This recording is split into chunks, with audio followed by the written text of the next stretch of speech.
మహాశివరాత్రి పండుగ శుభాకాంక్షలు.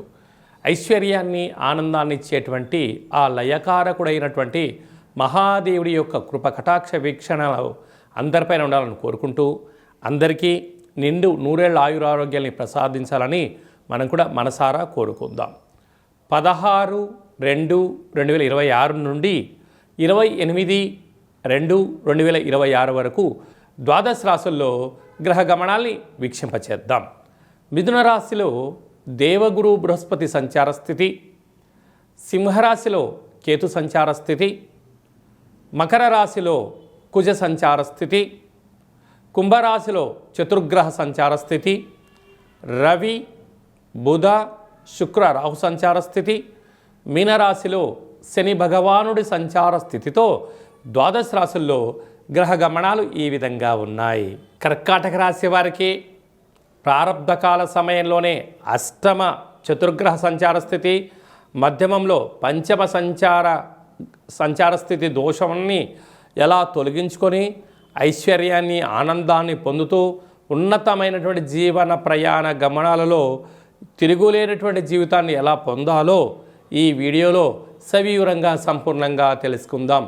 కర్కాటక రాశిలో ఏ నక్షత్రాలు వస్తాయనగా పునర్వసు నక్షత్రంలోని చివరి పాదమైన 4వ పాదము, పుష్యమీ నక్షత్రంలోని 4 పాదాలు, ఆశ్లేష నక్షత్రంలోని 4 పాదాలు కలిపితే కర్కాటక రాశి.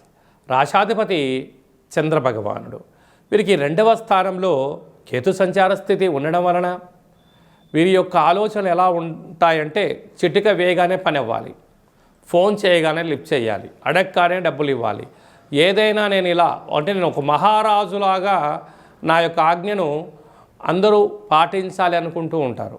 కానీ కాలము ఒక్కసారి అనుకూలంగా లేనప్పుడు సామాన్య మానవునిలాగా ఆలోచించగలిగినట్లయితే ఇలాంటి భేదాభిప్రాయాలు అసమానతలు ఉండవు అని చెప్పి కూడా గమనించాలి.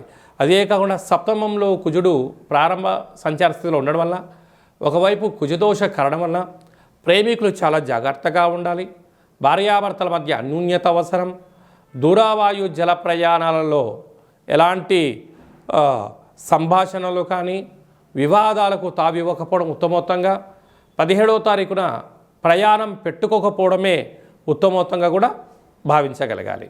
అదే కాకుండా అష్టమంలో చతుర్గ్రహ సంచార స్థితితో ప్రారంభమయ్యి అష్టమగ్రహ సంచార స్థితిలో సంపూర్ణమైన అయినట్టు 8వ స్థానంలో పంచగ్రహ సంచార స్థితి కూడా ఉంది. అష్టమం అనగా ఆయుస్థానము, ఆత్మకారకుడు, రుణరోగ శత్రుకారకుడు, బుద్ధికారకుడు, కళత్రతకారకుడు, వాస్తు నరదృష్టికారకుడు సంచార స్థితిలో ఉన్నప్పుడు వీలైనంత వరకు మంగళవారం రోజున నీటికి, నిప్పుకు, ఎలక్ట్రికల్ వస్తువులకు, వివాదాలకు, బ్యాంకు లావాదేవీలకు, ఇచ్చిపుచ్చుకునే వ్యవహారాలకు చాలా జాగ్రత్తగా ఉండాలి.